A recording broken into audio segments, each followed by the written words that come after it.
আসসালামু আলাইকুম, শুভ দুপুর। কেমন আছেন সবাই? আশা করছি যে যেখান থেকে দেখছেন সবাই ভালো আছেন।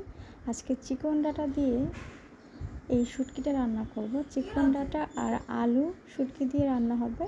এটা আপনারা কী নামে জানেন? আমরা তো এটাকে মলা শুটকি বলে থাকি। মলা শুটকি দিয়ে আজকে হবে, শুটকি দিয়ে হবে চিকন ডাঁটা। আর চটপটি খাবো তাই ডাল ভিজিয়ে রেখেছি। এদিকে শুটকির প্রিপারেশন নেওয়া হচ্ছে। পেঁয়াজ, রসুন, কাঁচামরিচ একটু শুটকির সাথে ভালো করে ভাজা করা হচ্ছে।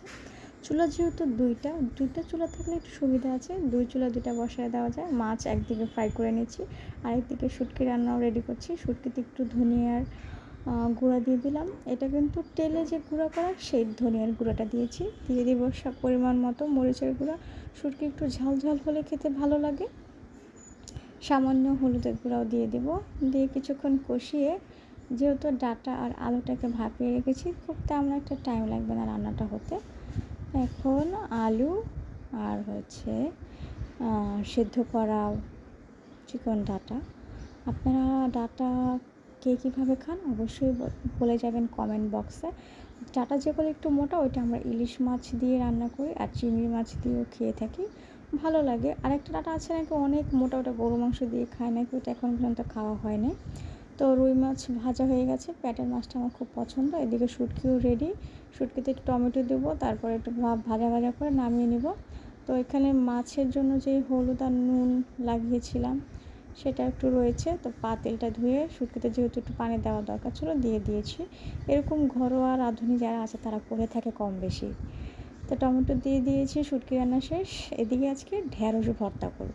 তো একটু পানি দিয়ে, একটু লবণ দিয়ে ঢ্যাঁড়সটাকে সেদ্ধ করে নেব। ঢ্যাঁড়স ভর্তা আমি আগে কখনো খাইনি, একদিন খেয়েছি, পরে এখন তো পুরো ফ্যান। ঢ্যাঁড়স এখন ভাজি খাই না, এখন বেশিরভাগ দেখা যায় ঢ্যাঁড়সটাকে ভর্তা করে একদিনে শেষ হয়ে যায়। আর ভাজি করলে দেখা যায় থেকে যায়।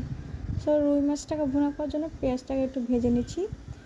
অনেক দেশে বলে, আমরা তো বেশিরভাগ বলি মাছ ভুনা, অনেকে বলে মাছের কী যেন ভুলে গেছি। আচ্ছা, যাই হোক, একটু আদা রসুন বাটা দিয়ে দিয়েছি। ও বিরান মাছের বিরান করছি। আচ্ছা, মনে পড়ছে। একটু হলুদের গুঁড়োও দিয়ে দিলাম, মাছের বিরান করব। মরিচের গুঁড়ো দিয়ে দেবো, সামান্য একটু আদা রসুন বাটা দিয়েছি, ধনিয়ার গুঁড়ো, আর লাস্টে নামানোর আগে একটু জিরার গুঁড়ো দিলেই হয়ে যাবে। আপনারা কে কীভাবে খান আমি জানি না, সবার রান্নার প্রসেস কিন্তু সেম না। বিভিন্ন দেশে দেখি বিভিন্নভাবে রান্না করে থাকে। আমাদেরটা আমাদের মতো করে করেছি, আপনারা আপনাদের মতো করে করবেন, যার মুখে যেভাবে ভালো লাগে, এই হচ্ছে কথা। সে মাছটাকেও বিরিয়ানি করা মাছটাকে দেখছেন, একদম পেঁয়াজটাকে দো পেঁয়াজের মতো ভেজে নিয়েছি। এখন ভেজে রাখা পেঁয়াজটাকে একটু পানি দিয়ে কষিয়ে, পরিমাণ মতো লবণ দিয়ে, তারপরে দিয়ে দেবো ভেজে রাখা মাছটা দিয়ে কিছুক্ষণ রান্না করব।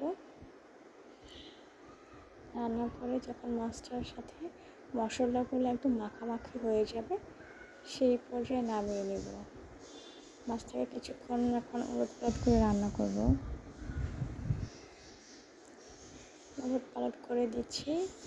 মাছটা বেশি ভাজা হয়ে গেছে, একটু পোড়া লাগছে।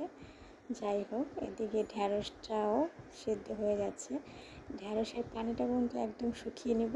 তো ভিতরে লবণ যেহেতু দিয়েছি আগে, ভর্তা করার সময় আর লবণ দিব না, তাহলে বেশি লবণ কাটা হয়ে যাবে, মুখে দেওয়া যাবে না। আর যারা যদি মনে করেন আপনার মনে থাকবে না, তাহলে আপনি ঢ্যাঁড়সের লবণটা ভর্তার সময় দিন। তো মাছ বোনাও হয়ে যাচ্ছে, টমেটো কুচি করে দিয়ে দিলাম